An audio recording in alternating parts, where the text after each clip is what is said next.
Man's restless nature drives him to venture where no one has been before. Yet when he goes beyond the experience of his fellows, how intense is his loneliness, how great is his awe.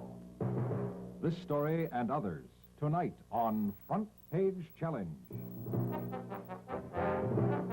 Now let's meet our panel of inquiring reporters on Front Page Challenge. In chair number one, an columnist, always candidly himself, Gordon Sinclair. Our popular representative of feminine finesse and subtlety, beautiful and charming Betty Kennedy.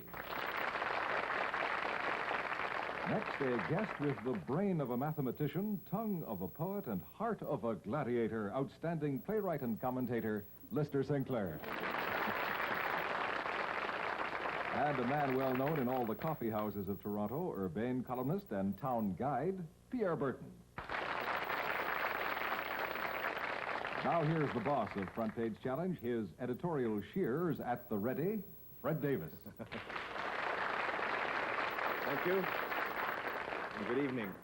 Thinking back to that introduction to our guest panelist tonight, Lister Sinclair, I'm reminded of a time many years ago at a radio academy at which Lister was a member of the faculty.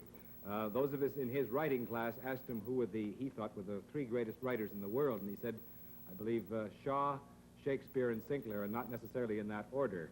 So I thought we should add that to the introduction. Lister, it's always a pleasure to have you on the program. What's coming up for you? Something scientific or...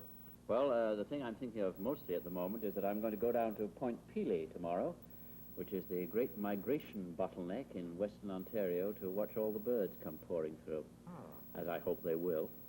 Did I hear that your colleague, Mr. Burton, is going to the Pierre same is place? going on a separate trip. You know, there's a lot of expeditions going down. I'm on one expedition with Bud Knapp, and Pierre is on another. With Fred Bodsworth. Well, if you make any headlines down there, maybe we can feature it on the show. We hope to wind up on opposite sides of the same bush, trying to identify each other with binoculars. Staring at each other. Of course. Well, we'll see how well you can do with our stories tonight, panel. And right now, we'd like our friends here in the studio audience and you at home to have a look at this first mystery headline.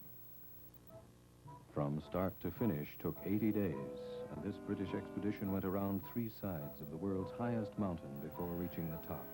It was a race against time, against the approaching storms of the monsoons. The man who knows the exaltation of being the first in history to conquer Mount Everest is our first challenger, Sir Edmund Hillary.